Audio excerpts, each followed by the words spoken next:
bara no wude na na o aka no bara onye kedike motion otikasịrị m mụ gwa ụmụ ụwa onye keta onye nwatakịrị dọgịrị n'ọgwụ abụghị mma n'ema na-etikpe m ọgwụ bụ oje ngwa ngwa ya bụ gụbe ne na chini ya bụ otikenya akọni asịrị agwọni ọgwa taa mgbachachu achụchụ gbanọgwụ abụghị mana ya bụ otikatọ imiru agịghị ọdọkagị ya dobe sho ọgwụ abụghị mma amanụhe ịmanụ na mma na-etikpe gị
Amanu, oh, I'm going to go to the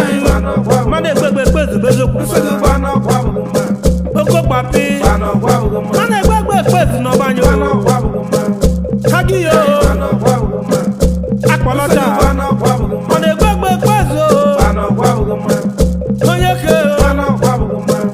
aderere nwa agịghị ile na ọmada nukwudele anamadolo iji ite ịgba moto na n'olumudu ite ịgba moto ma jero tai inyome ugwu nwalụ kedege tai inyome ite ịmụ na ji anya nọrọ mana banya pere ka inyome ite mmanụ soro mụ jabi onye kuma neni na chalo majọrọ mana na emuji anya ro akpazara n'olumudu oke ọbụ na-emenụ m ihe ọgwụ abụghị mmanụ wagwo tai inyonu ọdọ ihe ide ịmụ na-achị oke ma na-eri mma o egbergo megburu ga-eburu n'ebi ajigbo nwanụ ga debọ na eluigwe gedegede ọdọ ya bụ ọjị ma ha abụghị kwa achụ ejigo nwa mgbe gaja mane ọka nọbara onye ke tai mukilemeni ide ibu na-eme n'ihe ide otikasị mụ yọmanụ mụjuru ese mmanụ nwere eshwa alịlụ wezi kọba o tai inyonu onye chede nuje yokwu nwa mara nanụ nwa mama na-eri mmadụ ezocha o jiri ebule ya tụkpụrụ ọsọ tai inyome ya bụ adịghị ọyọ mmanụ nwere eshwa n'okwuru te ezocha ugwu ojii enwe ezocha maje onye ke okelemeni enwe ezocha ugwu ojii ma ana ọdụmigiri na-egbo ka na-enwe ezocha achịka na-ekele ego abụghị ma weze ma agịghị o ọzọwa ezocha ugwu ojii ebe nwana oche ka na bụ magụrụ n'afọ ya ụmụ ya ya ngụ ma je nọrọ o jere m akwụkwọ ọgwụ n'ọbụna ma bụ ma agịghị o ebulata jegori emeghe kama o jegori emeghe kama ya anaghị ata anya to inyome anya na mụ na-akpọsolo ese nwere ọdụ nwere ya na-eju ya adịghị o oto na abanabi mebi na abaneto ọ nwere egbebigara n'ote nwa mara bịa nkakụchiri ụlọ onye kema